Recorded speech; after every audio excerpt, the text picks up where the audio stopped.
I've seen some discussion recently about my newest enclosure and whether this type of setup is appropriate for a regal jumping spider. So I thought I'd explain why I designed it this way and what I've learned from keeping these spiders. I'm not an arachnologist and I don't claim to know everything. I'm constantly learning through research, observation, and my own experience.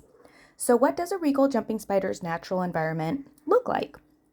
In the wild, Phidippus regius lives in places like open fields, woodland, shrub, palms, and other vegetation. So I wasn't trying to recreate a rainforest in a box. I wanted to give Beans choices. She has vertical space, different surfaces, places to build hammocks and retreat, and open areas where she can see and hunt. And more clutter isn't automatically a better enclosure.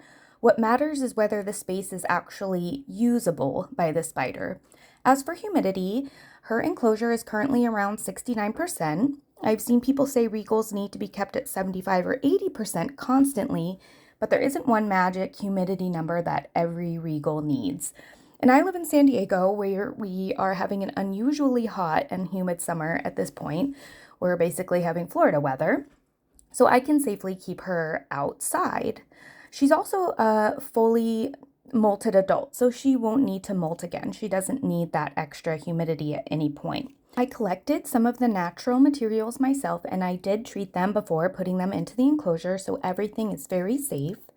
Does that mean my enclosure is perfect? Absolutely not. I'll continue changing things as I learn more, and other keepers may do things differently than I do.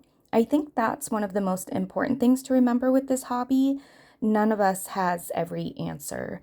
I'm much more interested in observing the spider in front of me, learning as much as I can, and making adjustments when something isn't working or if somebody recommends something to me and I give that a try. And right now, Beans seems pretty happy with her little world.